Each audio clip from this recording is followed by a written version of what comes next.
Infernal blessings. We are back with another video. Before we begin, some announcements. If you want to sign up for classes, the way to sign up for classes that I do, and I do 3 private classes every month on Patreon for Patreon members only. Okay, the way to do that is to go to patreon.com/Baniti, Baniti. That's patreon.com/Baniti, Baniti.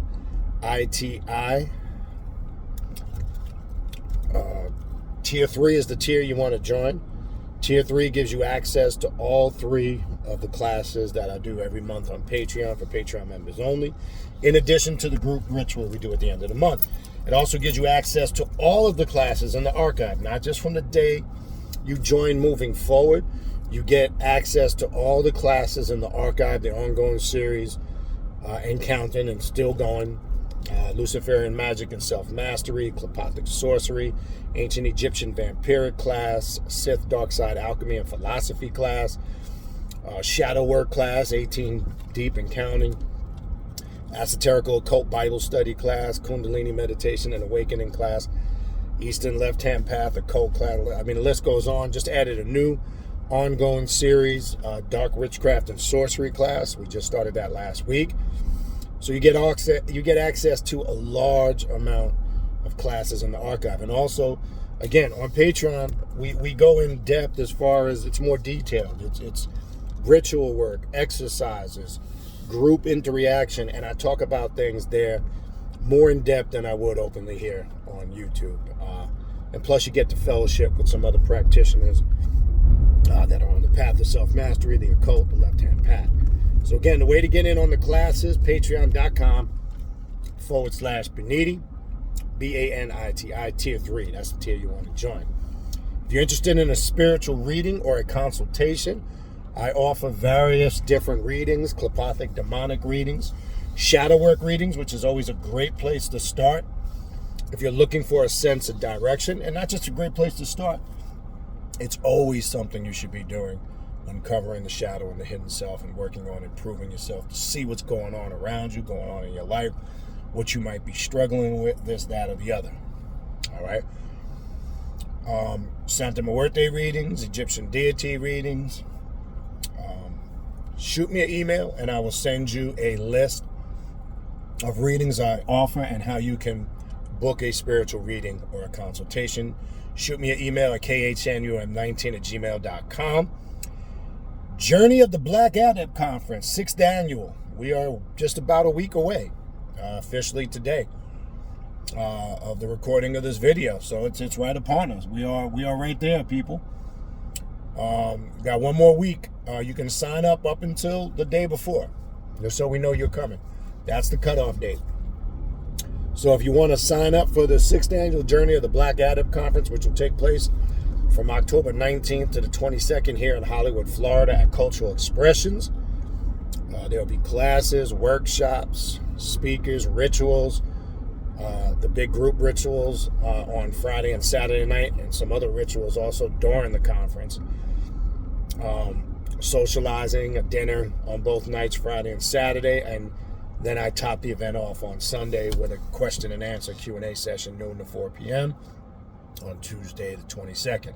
You also could attend virtually. Shoot me an email, khnum19@gmail.com, and I will send you information on how to sign up for the 6th annual Journey of the Black Adept Conference. All right. Also, keep in mind all this new content is being uploaded to the Primordial Chaos podcast, which is available on Spotify and all major podcast platforms. Also, check us out on Primordial Chaos 9 on Instagram, all one word. Primordial Chaos, 2 words, on Facebook. The direct links to the podcast, to the social media pages, my contact email address, and a direct link to the Primordial Chaos Patreon page to sign up for classes. All of that is in the description box of the video that you're watching right now. All right. So let's talk about Jinn magic. All right. I said last week I was trying to get around to do a quick tutorial / video on this. And I'm just going to go through this, the basics, because this is something I had on the list about a week or so ago I didn't get around to.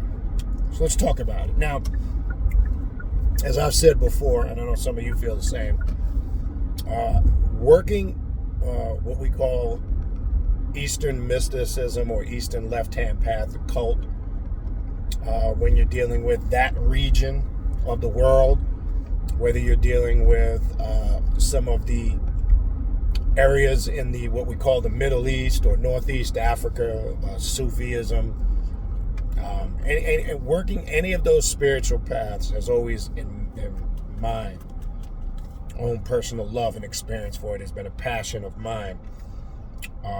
Even connecting with all the aspects of Egyptian Heka. I say that because it feels like home to me. Yes, a lot of that is naturally ingrained in my DNA, so that's part of the reason, 100%. But you're going to find, as I've said many times over the years, as you navigate yourself through the occult and the left-hand path, there's going to be certain systems you really gravitate towards, that you really not just take a liking to, because that's not really the right word, but you overall resonate with. You tend to get good results. Your vibrational frequency, you feel a certain way the whole nine. That's just gonna, that experience is gonna vary from person to person. So there's gonna be things, obviously, you resonate with more, connect with more. And then the flip side, there's gonna be things you just, you might experiment with them, try. And I can attest to this, and I'm sure everybody watching can attest to this. There's just some things you're just not gonna vibe with. It's just no connection there. You just don't feel that vibrational energy or that spiritual frequency, and that's okay too. Okay. All right. So we need to get out of our head, the concept that you need to be, in every aspect of this path, and this, that, and the other. That's just not true. You got to find your niche, right? Now, Jinn magic. Okay. You're gonna see every spiritual practice and system tends to have their own, as I said, frequency and methodology and system how to work with it. Well, the Jinn to me are, one, they're very powerful. It's very powerful work. It's very intense work. And you need to be cautious about certain things, because if you've worked with Jinn spirits before, Jinn spirits can be very deceptive, if that's the right word. They can come across as if they have your best interest in mind, but it's more to create that illusion, in the sense to see what they can gain out of this, and vice versa.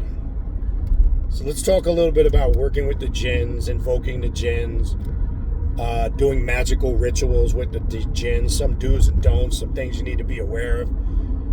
And that's kind of what this video is about. I can't cover every aspect, as I said, in a 25 to 30 minute video. It's literally impossible. So I will focus on some key points. All right, point number one. Be very knowledgeable of what class of jinn you are working with. Because I always hear people say, I work with the jinn, I do jinn magic, this, that, and the other. And when I start to discuss with them the different classes of jinn, which I don't have time to get into every one here in this particular video, but I'm going to mention, one that you need to very well be very aware of. But you need to be very educated on what class of jinns are you working with. Do you understand how those jinns operate? Are you clear on their function and how they work? And is that in relationship and connection, the work you're creating to work with these jinns, is it in alignment with that? All right, so step one, educate yourself on the different classes of jinn. A real good book that comes right to mind I could throw out there that gives you good foundational practices and understandings. Check out Bal Cadman's book on working with the jinn. I think it's called Jinn Magic, matter of fact. I'm almost certain. That's a good book. I mean, there's tons of books out there. I mean, it's not easy to find. But step one, educate yourself on the different classes of jinns. That's important. Now, there's one I would always, and I always put this out there, that you need to be very aware of, and you need to be very cautious you work with, are the Ifrit jinns, I-F-R-I-T, as it's spelled or translated sometimes. They are a very volatile class of jinns. They can be very deceptive, and come under the guise that they're really here to do your bidding as you petition a spirit or you invoke a spirit, and they have greater or ulterior motives. And what do I mean by that? Sometimes they're trying to find, quote unquote, a connection to this realm, a permanent gateway from this realm to their realm, where they can use beneficially at will to go back and forth, and sometimes use a person as the foundational host. It's like very similar in other paths of spirit possession. When you're invoking spirits or you're opening yourself up, especially to this class of jinn, you could be opening yourself up unknowingly to be a host. Okay? Very important. And maybe next video we'll do spirit possession. I don't know if I've done anything on that.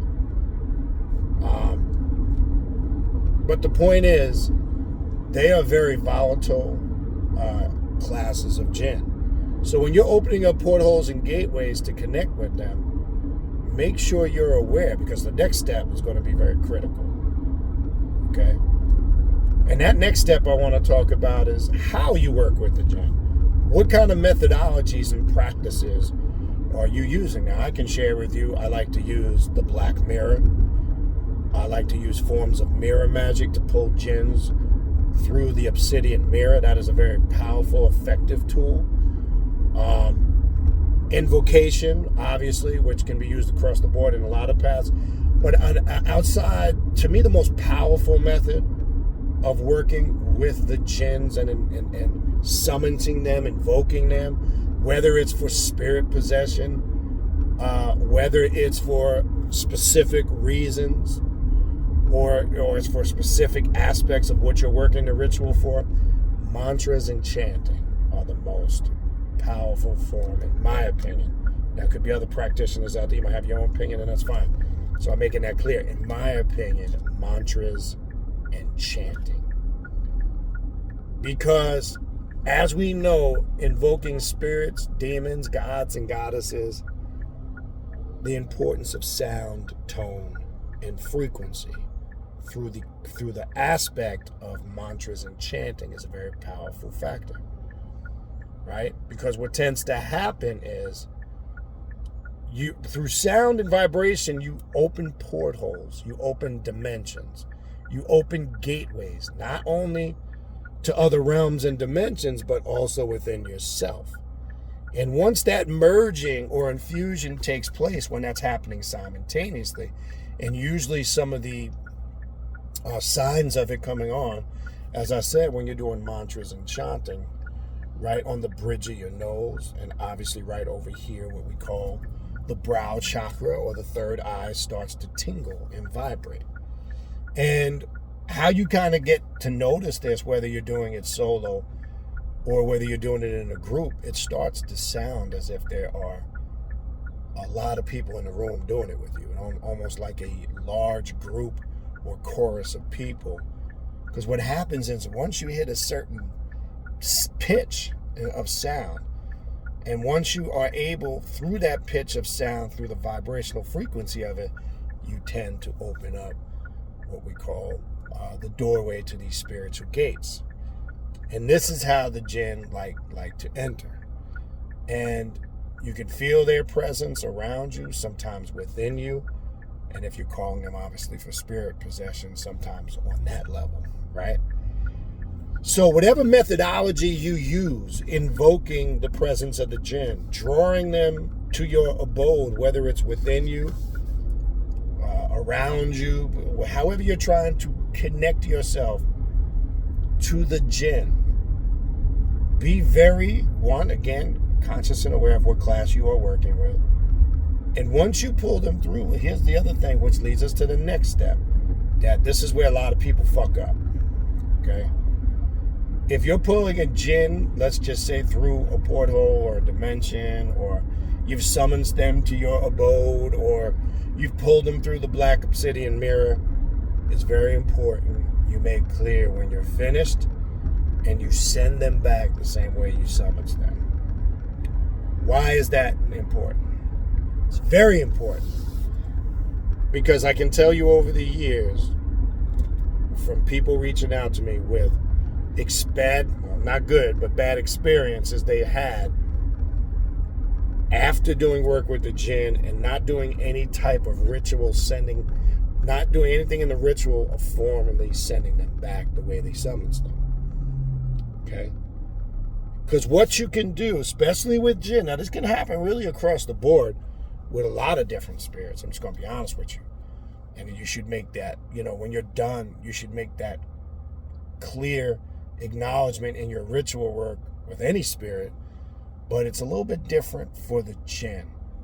So if you're pulling them through a porthole or dimension or like the black obsidian mirror and you don't send them back, what you're doing is you're leaving them in your domain, and their presence will be around and connected to every aspect of your life, including, your domain where you live. Now, I've had many people reach out to me after doing Jinn work and described a lot of disturbances going on in their house after that.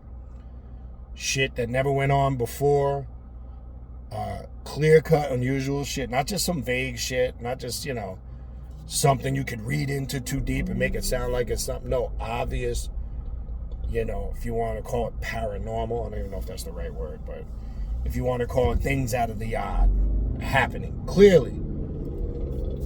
I get this all the time. They reach out to me, and then the first question I ask them, well, what did you do?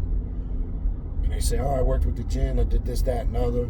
Sometimes they're not even clear on what kind of Jinn they work with, which is very disturbing. Okay? And then I say, well, what did you do? And they'll tell me something, how they, summons the presence of a Jinn, this, that, and the other. And then I'll go, well, what did you do to finish the ritual and send the Jinn back from whence you summoned it? Huh? I'm like, so you didn't close the ritual properly and send it? No. Well, there's the answer to your problem. So I'm saying that and sharing that with you. Make sure when in your ritual work and connecting with the Jinn, make it clear that you're done with that particular Jinn by name, and you are sending them back and will summons them in the future when needed. This is very important, so you don't leave that spiritual residue and that energy all around you, in your domain, your living abode, whatever you want to call it. That's the reason. Okay? Yeah. You might have other people, tell you otherwise. They might have a different perspective on this, and that's fine. Again, when it comes to matters like this, I can only share with you what I experienced, feedback that I've gotten, and put that information out there. That's all I can do. So I'm not saying, and like I have to do in many other videos, that what I'm saying is the tell-all be-all. It's not what I'm saying. Because I know some people might watch some of these videos and go, well, that's not how it worked for me. And I get it. And I agree, 100% can agree with that if it didn't. As I said, everybody's path is unique. Everybody's journey is a little different. There's going to be a lot of similarities, but certain perspectives and methods and way things work, that can vary a lot from individual to individual. So I'm speaking on my own personal experience, the experience that others have shared with me, and my experience in working with some of these others, that this tends to be the method or the approach I would highly suggest you use. Okay? Now, if you've been doing it for a long time, years, this or whatever, and whether it's in alignment with what I'm saying or not, and it's working, then power to you. Just keep at it. Don't worry about, should I do it this way or that way? It's about doing it the right way for you. And part of the uncovering of that through your work to get that answer and understanding is by being consistent in that work. Okay? This is the way you want to go about working with the Jinn. Now, look, as I said many times before, you do whatever the fuck you want, right? Because learned that years ago. Grown adults are going to do whatever the fuck they want.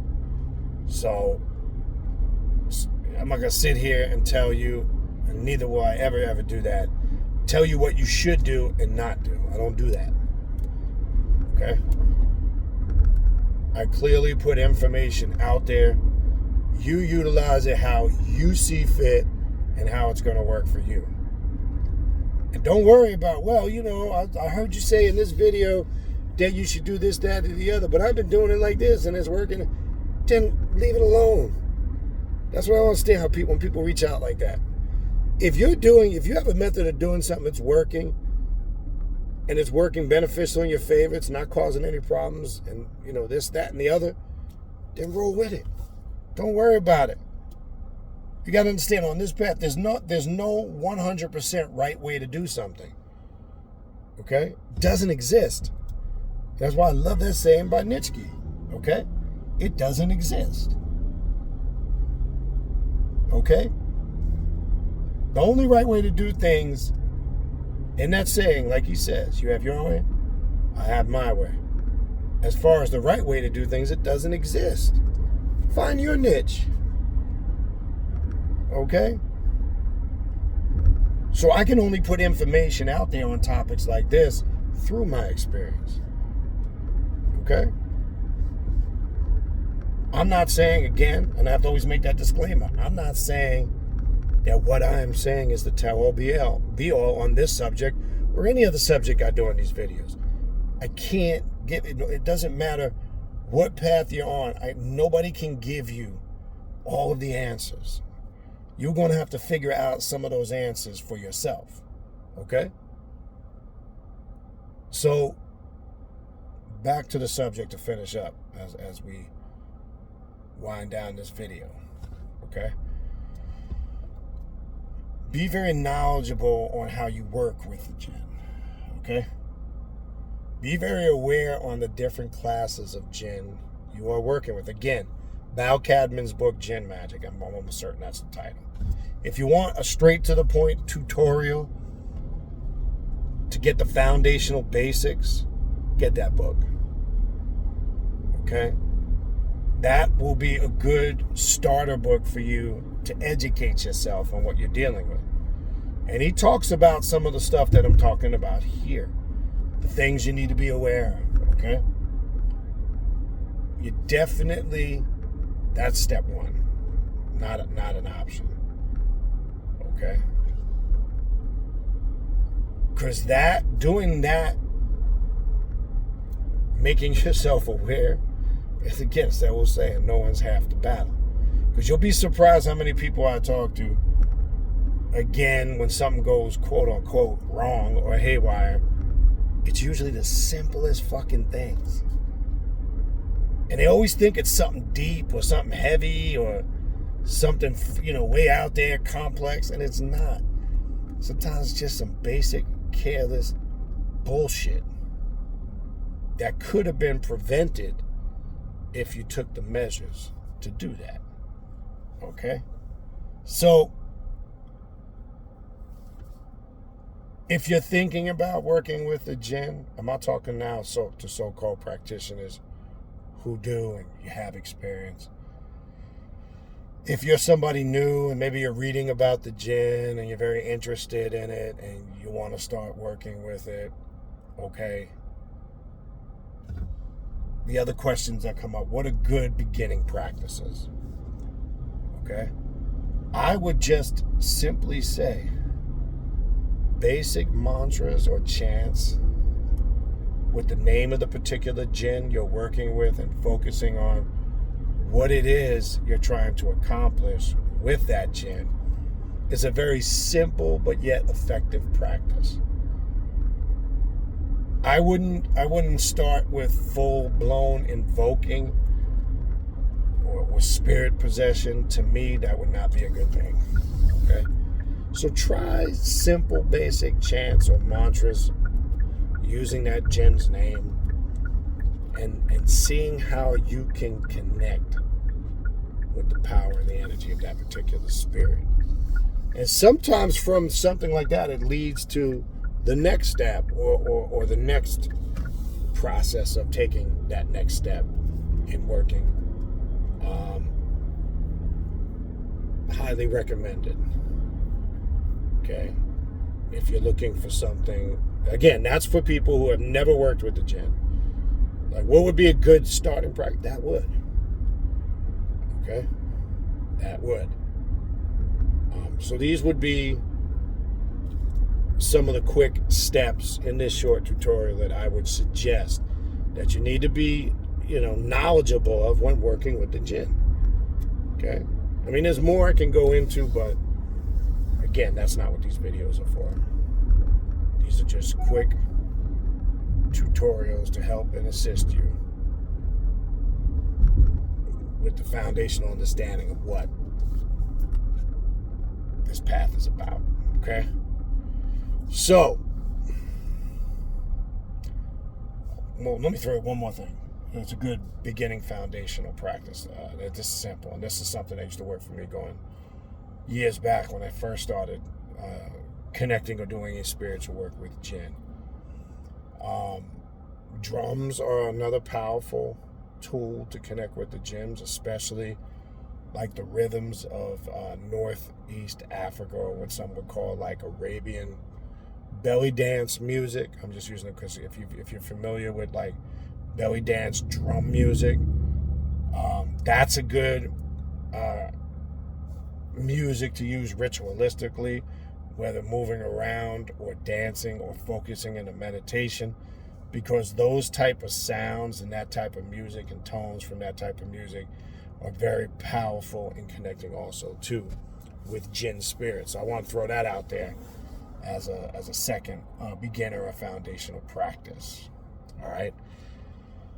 And that's pretty much, some of the basics that I wanted to cover here and go over. So hopefully this has helped you get a little bit of a better understanding of working with the Jinn and things you should know and be aware of, and just to have a better understanding if you set out and tread that path. All right. If you need to reach out to me, khnum19@gmail.com. If you need information on how to register for the 6th annual Journey of the Black Adept Conference, or you want to book a reading or a consultation, that's the email you want to hit me up at.